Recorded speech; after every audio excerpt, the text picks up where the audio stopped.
মঙ্গলবার ভোর থেকে কুয়াশায় ঢাকা পড়ে উত্তরের জেলা পঞ্চগড়। কনকনে ঠান্ডা হাওয়া বাড়িয়ে দিচ্ছে শীতের মাত্রা। এতে বিপাকে পড়েছেন শ্রমজীবী মানুষ। তবে সূর্য ওঠার পর ঠান্ডা কিছুটা কমলে কর্মচঞ্চলতা ফিরে আসে। রাজশাহীতে তাপমাত্রা কমতে শুরু করেছে। হিমেল হাওয়ায় ব্যাহত হচ্ছে মানুষের স্বাভাবিক জীবনযাত্রা। সকালে এবং বিকেলের দিকে ঠান্ডা অনুভূত হয় বেশি। ঠান্ডাজনিত রোগে আক্রান্ত হচ্ছে শিশুসহ নানা বয়সী মানুষ। সাধারণ মানুষের জীবনযাত্রা একটু কঠিন হয়ে গেছে, বিশেষ করে খেটে খাওয়া মানুষের জন্য কষ্ট। থাকেই শীতে, তারপর শীতের প্রকোপ বেশি থাকলে মানুষের চলাফেরা কাজকর্মে অনেক সমস্যার সম্মুখীন হতে হয়। গত এক সপ্তাহ যাবৎ রাজশাহীর তাপমাত্রা 11 ডিগ্রি সেলসিয়াস থেকে 7 ডিগ্রি সেলসিয়াসের মধ্যে ওঠানামা করেছে।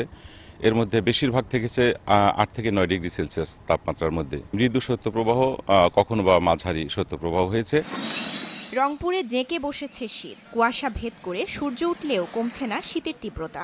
গৃহস্থালির কাজকর্ম করতে বিপাকে পড়ছেন নারীরা। জীবন জীবিকার তাগিদে ঠান্ডা উপেক্ষা করে বেরিয়ে পড়েন শ্রমজীবী মানুষ।